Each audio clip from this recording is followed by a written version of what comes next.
میں نے کبھی سوچا بھی نہیں تھا کہ زندگی کے اتنے سنجیدہ موڑ کا آغاز کسی کی چائے میں نمک ملا کر کیا جائے گا، مگر شاید میری قسمت کا قلم بھی میری طرح شوخ تھا۔ اس دن ہمارے محلے میں ایک دعوت کا دن تھا۔ سورج جیسے خاص طور پر نرم ہو گیا تھا، دوپہر کے سائے لمبے ہو رہے تھے، ہوا میں گلابی سی خوشبو گھلی ہوئی تھی، اور گلی کے نکڑ سے لے کر میری پیاری سہیلی ردا کے صحن تک ہر چہرہ تر و تازہ اور خوش نظر آ رہا تھا۔ ردا کی امی نے اپنے گھر کے بڑے سے صحن میں سفید چادریں بچھا دی تھیں، رنگ برنگی کرسیاں کنارے سجا دی گئی تھیں، اور بیچ میں رکھے مٹی کے گملوں کو دھو دھا کر چمکا دیا گیا تھا۔ میں ہمیشہ سے ردا کے گھر کی دعوتوں کی دیوانی رہی ہوں، ان کا خاص اہتمام، ہر چیز کی ترتیب، اور پھر وہ چھوٹے چھوٹے لالٹین جو شام کے بعد روشن ہوتے تھے، ایک الگ ہی دنیا بنا دیتے تھے۔ میری ماں نے مجھے تاکید کی تھی کہ کسی شرارت کی توقع نہ رکھوں، لیکن میرے ہاتھوں نے پہلے ہی ایک نمک کی شیشی چپکے سے اپنے دوپٹے کے پلو میں باندھ لی تھی۔ نہ جانے کیوں دل چاہا کہ آج کچھ ایسا کیا جائے جو یاد رہے۔ ردا کی آواز میرے کانوں میں گونجی، ماہین جلدی آجا، وہ آیا ہے۔ کون آیا ہے؟ میں نے جلدی سے اپنے دوپٹے کو درست کرتے ہوئے پوچھا۔ ارے وہ محلے میں نیا کرایہ دار جعفر، بابا نے دعوت پر بلایا ہے، بڑا خاموش ہے، تھوڑا سا عجیب بھی لگتا ہے، دے خود۔ بس یہی سننا تھا اور میرے اندر کی شرارتی لڑکی نے کہکا مارا، خاموش؟ تب تو زیادہ مزہ آئے گا، دل ہی دل میں سوچا۔ میں صحن میں آئی تو میری نظر پہلی بار جعفر پر پڑی۔ وہ ایک درمیانے قد کا سانولی رنگت والا نوجوان تھا، جس کے چہرے پر عجیب سی کشش تھی۔ نہ وہ بہت خوش شکل تھا، نہ بہت بدصورت، لیکن اس کی آنکھوں میں کچھ تھا، جیسے صحرا کے بعد آنے والی شام جو خاموش ہوتی ہے مگر اندر بہت کچھ کہہ رہی ہوتی ہے۔ وہ سفید قمیض اور ہلکی نیلی شلوار میں بیٹھا ہوا تھا اور باقی سب کی باتوں میں صرف سننے والا لگ رہا تھا۔ میرے ابو کے ساتھ بیٹھ کر سر ہلا رہا تھا، ردا کے والد کے ساتھ نظریں جھکائے ہوئے احترام سے جواب دے رہا تھا، اور محلے کی آنٹیوں کی گھورتی نظروں سے بچنے کے لیے نظریں نیچی رکھے ہوئے تھا۔ تو یہ ہے وہ نیا کرایہ دار، میں نے دل میں کہا۔ چائے کا وقت آیا اور میں نے موقع کا فائدہ اٹھایا۔ سب کے لیے چائے بن رہی تھی اور میں نے خود سے کہا، آج تمہاری چپ بھی توڑنی ہے مسٹر جعفر۔ میں کچن میں گئی، سب کے کپ بنائے اور جعفر کے کپ میں ایک چٹکی نمک شامل کر دیا، بڑی محبت سے، جیسے نمکین عشق کا پہلا ذائقہ ہو۔ پھر خود ہی وہ چائے لے کر صحن میں پہنچی۔ یہ لیجئے، خاص چائے، مہمان خصوصی کے لیے، میں نے شرارت سے کہا۔ جعفر نے سر اٹھا کر مجھے دیکھا، بس ایک لمحے کو۔ اس کی آنکھیں براہ راست میری آنکھوں سے ٹکرائیں، جیسے وقت تھم گیا ہو، جیسے صحن کے سارے لوگ ہی پس منظر میں چلے گئے ہوں اور صرف میں اور وہ رہ گئی ہوں۔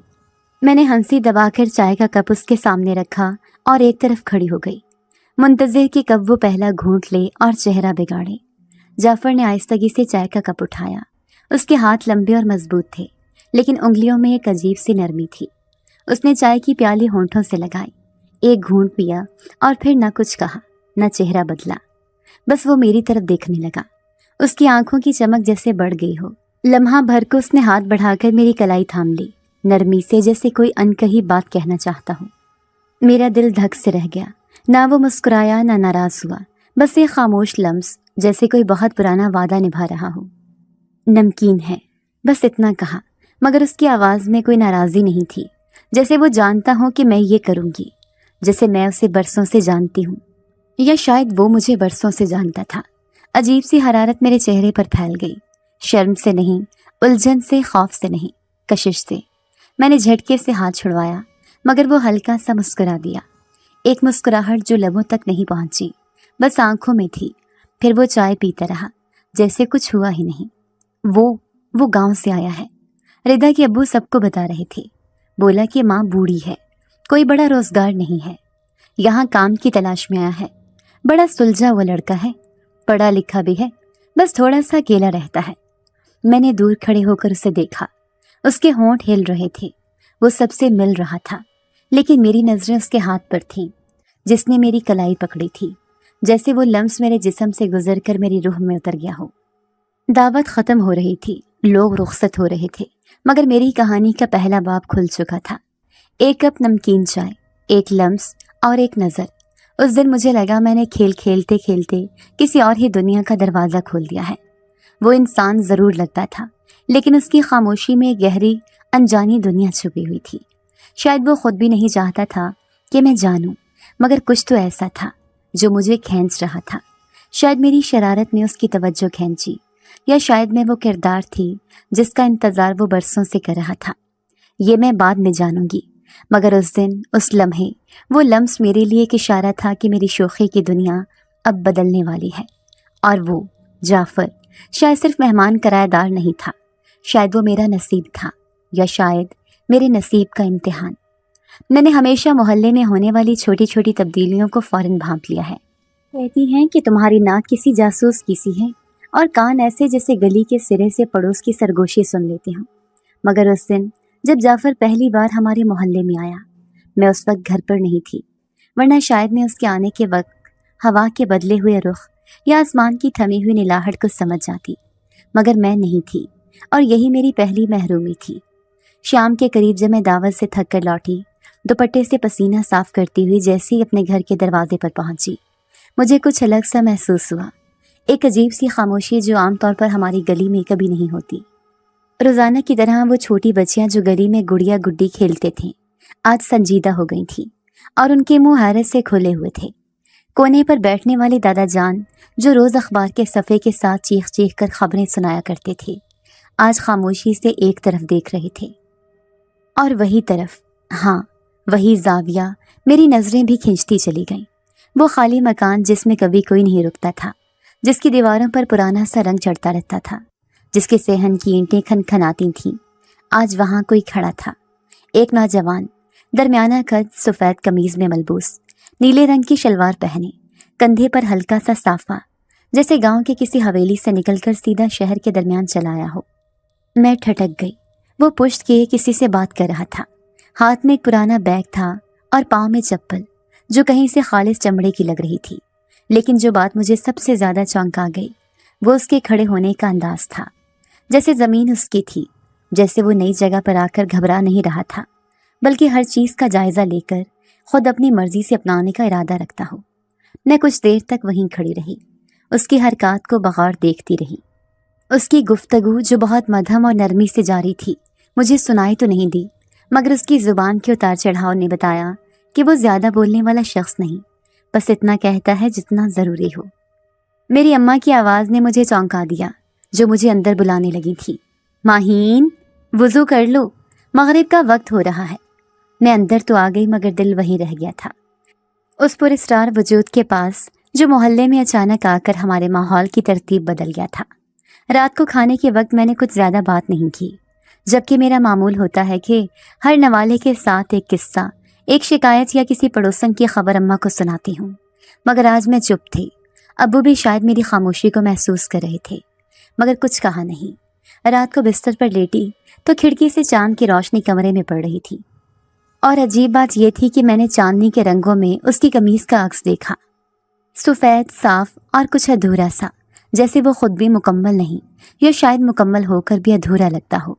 صبح سورج نکلا، پرندوں نے شور مچایا، اور میں حسب معمول اماں کی آواز سے جاگی، مگر آج کی صبح کی فضا کچھ بدلی ہوئی تھی۔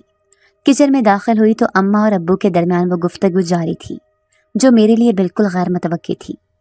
ہاں جی، مجھے تو وہ لڑکا بہت شریف لگتا، اماں کہہ رہی تھی۔ بات چیت کم کرتا ہے لیکن رکھ رکھاؤ والا لگتا ہے، ابو نے چائے کی چسکی لیتے ہوئے کہا۔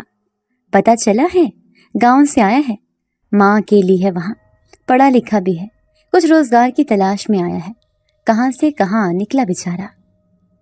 بہت کم لڑکے ایسے ہوتے ہیں جو ماں کو چھوڑ کر صرف روزی کے لیے نکلیں اور پھر اس طرح خاموش رہیں۔ میں نے چونک کر اماں کو دیکھا، پھر ابو کو۔ کس کی بات ہو رہی ہے؟ میں نے ظاہر کرنے کی اداکاری کی۔ ارے وہی نیا کرایہ دار، جعفر نام ہے اس کا، کل شام کو آیا ہے، رفیق بھائی کے مکان میں کرائے پر ٹھہرا ہے، ہمسایہ ہے ہمارا۔ تم نے دیکھا نہیں؟ شاید، بس ایک جھلک دیکھی تھی، میں نے کہا، مگر دل ہی دل میں 100 بار اس کا چہرہ یاد کر چکی تھی۔ شریف لگتا ہے، کل ہی محلے کے کچھ بزرگوں سے آ کر ملا بھی، کہا کہ گاؤں میں کوئی خاص کام نہیں بچا، ماں بوڑھی ہے، کچھ روزگار ڈھونڈنے شہر آیا ہوں۔ دیکھو جی، اگر ایسا ہی ہے تو اللہ خیر کرے گا۔ اماں نے چولہے پر کھولتے دودھ کی طرف دیکھا، پھر میری طرف، بیٹا تم لڑکیاں ہو، زیادہ باہر مت نکلا کرو، پتہ نہیں کون لوگ آتے جاتے ہیں۔ لیکن آپ تو کہہ رہی تھی کہ شریف لگتا ہے، میں نے الجھ کر کہا۔ ہاں لگتا ہے، مگر انسان کو مکمل جاننے میں وقت لگتا ہے، ابو نے سنجیدگی سے کہا، اور مجھے لگا کہ شاید ان کی باتیں اس پر ہی لاگو نہیں ہوتی بلکہ مجھ پر بھی، کیونکہ میں بھی اسے بغیر جانے دل میں بسائے بیٹھی تھی۔ سارا دن وہی خیال ذہن میں رہا۔ میں نے چھت پر کپڑے سکھائے، صحن دھویا، اور ہر لمحہ وہی سوچتی رہی کہ وہ کس وقت باہر نکلے گا۔ کیا وہ بازار جائے گا؟ کیا اس کا کوئی دوست آئے گا؟ یا وہ واقعی تنہا ہے؟ اور اگر ہے تو کیوں؟ وہ جو اس قدر پرکشش ہے، جس کی آنکھوں میں صدیوں کی کہانی ہے، جو چپ رہ کر بھی سب کہہ دیتا ہے، وہ تنہا کیوں ہے؟ اسی وقت میں نے پہلی بار یہ سوچا کہ شاید وہ صرف اس دنیا کا نہیں، شاید اس کا دکھ، اس کا سکوت، اس کی موجودگی کچھ اور ہے۔ میں نہیں جانتی تھی کہ میری یہ سوچ ایک ایسا دروازہ کھولے گی جس کے پیچھے صدیوں پرانا راز چھپا ہوگا۔ میں نے اکثر فلموں میں دیکھا تھا کہ جب کوئی مرد کسی عورت کو پسند کرتا ہے تو وہ اچانک ہر جگہ ظاہر ہونے لگتا ہے، راہ میں، خواب میں یا سوچوں میں۔ لیکن جب میرے ساتھ ایسا ہونے لگا تو یہ کسی فلم جیسا نہ تھا، یہ خاموش، سنجیدہ اور کچھ ڈرانے والا تھا۔ جعفر، وہ لڑکا جو کل تک ہمارے محلے میں اجنبی تھا، اب میری روزمرہ زندگی کا خاموش مگر مستقل حصہ بنتا جا رہا تھا۔ میں حیران تھی کہ کیا وہ واقعی اتفاقی طور پر ہر جگہ آ جاتا ہے یا کوئی اندیکھی ڈور ہمیں باندھ رہی ہے۔ پہلی بار جب یہ احساس مجھے ہوا وہ دن راشن کی دکان پر تھا، جمعے کی صبح تھی۔ اماں نے کہا، ماہین تھوڑا آٹا ختم ہو گیا ہے اور دودھ بھی لے آنا، آج مہمان آ سکتے ہیں۔ میں چادر لپیٹ کر نچلی گلی کے راشن سٹور پر چلی گئی۔ ابھی دکان پر پہنچی ہی تھی کہ پیچھے سے ایک آہستہ سے آواز آئی، ماہین۔ میں نے پلٹ کر دیکھا، جعفر، ہاتھ میں چینی کا تھیلا، چہرے پر ہلکی سے پسینہ آمیز سنجیدگی، اور آنکھوں میں وہی گہری خاموشی جو پہلی بار میں نے دعوت میں دیکھی تھی۔ آپ یہاں؟ میں نے بے ساختہ پوچھا، جیسے مجھے حق ہو کہ وہ صرف کسی اور دنیا میں ہی رہیں، میرے محلے کی دکانوں پر نہیں۔ جی، راشن لینے آیا تھا۔ آپ؟ اس نے بھی سوال مجھ پر واپس اچھال دیا۔ اماں نے بھیجا ہے، میں نے مختصر جواب دیا اور نظر چرائی۔ دل میں ہلکا سا دھڑکا ہوا کہ وہ بس یہاں تھا، جیسے وہ جانتا ہو کہ میں آؤں گی۔ کیا یہ محض اتفاق تھا؟ میں نے خود سے سوال کیا، پھر خود کو سمجھایا کہ راشن کی دکان پر آنا کون سا غیر معمولی بات ہے۔ لیکن پھر دوسرے، تیسرے اور چوتھے دن ایک کے بعد ایک ایسے اتفاق ہونے لگے کہ میری دلیلیں بھی جواب دینے لگی۔ ایک دن شام کے وقت میں صحن میں کپڑے دھو کر چھت پر ڈالنے گئی۔ سورج کی روشنی مٹی کی لپیٹ میں چھپنے کو تیار تھی۔ آسمان پر نارنجی اور نیلے رنگوں کی لڑائی جاری تھی۔ ہوا تھوڑی تیز ہو گئی تھی اور میری چادر بار بار اڑ کر چہرے پر آ رہی تھی۔ جیسے ہی میں نے گیلا دوپٹہ رسی پر ڈالا، میں نے ایک سایہ اپنی بائیں طرف محسوس کیا۔ دل تیزی سے دھڑکا اور پلٹ کر دیکھا، جعفر، اسی چھت پر جو ہمارے مکان سے بالکل متصل ہے۔ وہ خاموشی سے اپنی چھت پر کھڑا تھا، ہاتھ میں کتاب، نظر میری طرف، مگر ہلکی سی مسکراہٹ کے ساتھ، جیسے کہنا چاہتا ہو بس گزر رہا تھا۔ لیکن وہ مسکراہٹ ہلکی تھی، بہت ہلکی۔ دل میں سوال اٹھا، کیا یہ پھر اتفاق ہے؟ میں نیچے آ گئی، اماں سے کہا، اس جعفر کو کیا مسئلہ ہے؟ ہر جگہ نظر آتا ہے، جیسے چھایا ہو۔ اماں ہنس دی، ابھی چھپکلی ہے کیا جو چھتوں پر چڑھ گیا؟ میں نے برا سا منہ بنایا اور کمرے میں آ گئی، مگر دل بہلنے والا نہ تھا۔ ایک اور رات کی بات ہے جب محلے بھر کی بجلی چلی گئی، مکمل اندھیرا۔ اماں موم بتی ڈھونڈ رہی تھیں اور ابا چبوترے پر بیٹھے پنکھا جل رہے تھے۔ میں نے موبائل کی روشنی جلائی اور کمرے کے کونے کھودنے لگی کہ شاید پرانی موم بتی مل جائے۔ دروازے پر ہلکی سی دستک ہوئی۔ میں نے اماں کو آواز دی، دروازہ کوئی کھٹکھٹا رہا ہے۔ اماں کچن میں تھیں اور ابا نیچے، تو میں ہی آگے بڑھی۔ دروازہ کھولا، باہر جعفر کھڑا تھا، ہاتھ میں جلتی ہوئی موم بتی اور ساتھ ایک چھوٹی سی دیا سلائی۔ اندھیرا ہے، یہ لے لی، بس اتنا کہا اور بغیر میرے شکریہ کا انتظار کیے واپس پلٹ گیا۔ اس کی پشت جیسے اندھیرے میں بھی روشنی دے رہی ہو۔ ایک لمحہ لگا مجھے یہ سمجھنے میں کہ اس نے کیسے جانا کہ ہمیں موم بتی کی ضرورت ہے، اور اگر جانتا تھا تو کیا وہ ہمیں اندر سے دیکھ رہا تھا یا مجھے؟ میرا دل دھک سے رہ گیا۔ اب یہ سب محض اتفاق نہیں لگ رہا تھا، یہ قربت، یہ موجودگی، کچھ تو تھا جو وہ چھپا رہا تھا اور میں سمجھنے سے قاصر تھی۔ ایسے کئی دن گزرے، ہر جگہ، ہر موقع پر وہ موجود تھا۔ سبزی لینے جاؤں تو اچانک موڑ سے نکلتا، ماں کے ساتھ نائی کی دکان سے گزروں تو وہ وہاں بیٹھا اخبار پڑھ رہا ہو۔ میں ایک دن ہسپتال گئی ماموں کے ساتھ، تو راہداری میں وہ کسی کو دوا دیتے ہوئے ملا۔ کیا یہ سب واقعی ممکن ہے یا وہ میرے پیچھے آتا ہے؟ میں نے ردا سے بات کی۔ تجھے نہیں لگتا وہ ہر جگہ آ جاتا ہے جیسے کوئی سایہ ہو؟ ردا نے کہہ کر لگایا، ہو سکتا ہے وہ تجھے پسند کرتا ہو، کسی جن کی طرح چپ چاپ۔ میں نے سن کر ہنسنے کی اداکاری کی، مگر دل میں خوف کی ایک لہر دوڑ گئی۔ جن؟ نہیں، میں وہم کر رہی ہوں، ہے نا؟ پھر ایک دن میں نے جان بوجھ کر دن بھر گھر میں رہنے کا فیصلہ کیا۔ نہ کسی دکان پر گئی، نہ چھت پر، صرف کتاب لے کر کمرے میں بیٹھی رہی۔ سوچا اگر وہ واقعی ہر جگہ ہے تو آج کوئی بہانہ نہیں بنے گا، میں آرام سے سکون سے دن گزار لوں گی۔ مگر شام ڈھلتے ہی ردا کی کال آئی۔ ماہین، دروازے پر آیا تھا جعفر، بولا کہ یہ 2 کتابیں واپس کر دو، شاید تمہاری ہوں جو دعوت کے دن غلطی سے اس کے بیگ میں آ گئی۔ میری؟ میں حیران ہو گئی۔ ہاں، تمہارا نام لکھا تھا۔ میرے تو ہاتھ کانپنے لگے۔ میں نے وہ کتابیں کب پکڑی؟ جعفر کو میرے نام کا کیسے پتہ چلا؟ اور تب مجھے یاد آیا، دعوت کے دن جب میں نے چائے دی تھی تب میرے ہاتھ میں وہی کتاب تھی۔ میں نے اسے ایک طرف میز پر رکھا تھا، یعنی وہ تب سے مجھے دیکھ رہا ہے، سمجھ رہا ہے، میرے بارے میں جاننے کی کوشش کر رہا ہے۔ میری دنیا جیسے الٹ گئی تھی۔ اب یہ محض موجودگی نہیں تھی، یہ غیر محسوس نگرانی بن گئی تھی، اور مجھے سمجھ نہیں آ رہا تھا کہ ڈرنا ہے یا خوش ہونا ہے۔ یہ قربت، یہ توجہ کبھی بہت خوبصورت لگتی تھی، جیسے کوئی چھاؤں بن کر ساتھ ساتھ چل رہا ہو، اور کبھی اتنی خوفناک جیسے کوئی سایہ جو روشنی میں بھی پیچھا کرے۔ کیا جعفر انسان ہے؟ کیا وہ بس ایک خاموش ہمسایہ ہے، یا پھر کچھ اور؟ دل کہتا تھا یہ محض اتفاق نہیں ہے ماہین، یہ آغاز ہے کسی انجان راز کا، اور تم اس راز کا مرکز ہو۔ مجھے یاد ہے اماں بچپن میں ایک دعا سکھایا کرتی تھی، جب بھی گھر سے باہر نکلو تو پڑھ لیا کرو، یا حافظ یا ناصر یا اللہ۔ تب سوچتی تھی کہ واقعی کوئی نہ کوئی ہوتا ہے جو ہمیں بچاتا ہے۔ لیکن اب جب یہ عجیب عجیب حادثے ہونے لگے اور ہر بار وہی چہرہ، وہی پرسکون سی آنکھیں، وہی جعفر میرے سامنے آ کھڑا ہوتا، تو دل نے کام کر کہا، کیا وہی ہے جو مجھے بچا رہا ہے؟ اور اگر ہے تو وہ انسان ہے یا کچھ اور؟ سب کچھ ایک معمول کی صبح سے شروع ہوا۔ میں باورچی خانے میں صبح کی چائے بنا رہی تھی، اماں ساتھ کھڑی آٹے میں پانی ڈال رہی تھی، اور باہر کی گلی میں سبزی والے کی آواز آ رہی تھی۔ جیسے ہی میں نے کیتلی چولہے سے ہٹائی، ایک لمحے کو میرا پاؤں زمین پر پھسل گیا۔ پانی کا ایک قطرہ زمین پر گر چکا تھا، بس اتنا سا، مگر میری چپل نے وہی پکڑ لیا اور میں لڑکھڑا گئی۔ ہاتھ میں کیتلی، کمر کا توازن بگڑتا محسوس ہوا۔ دل میں بس ایک آواز آئی، گرے۔ لیکن اس سے پہلے ہی کوئی ہاتھ میری کمر کے پیچھے آ گیا، ایک مضبوط ہاتھ جو نہ صرف مجھے تھام رہا تھا بلکہ میرے ہاتھ کی کیتلی بھی سنبھال چکا تھا۔ میں نے پلٹ کر دیکھا، جعفر۔ احتیاط کیا کرے ماہین بی بی، بس اتنا کہا اور ہاتھ ہٹا کر دروازے سے باہر نکل گیا۔ اماں نے بھی چونک کر دیکھا اور میں تو جیسے زمین میں گر گئی۔ یہ کب اندر آیا؟ دروازہ تو بند تھا، اماں نے پوچھا۔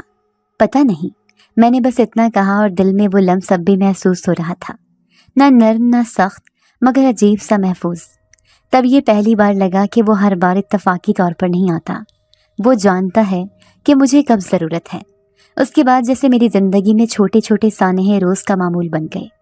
ایک دن میں چھت پر کپڑے سکھانے گئی، سورج زور پر تھا اور میں نے رسی پر چادر ڈالنے کی کوشش میں ہاتھ اوپر اٹھایا۔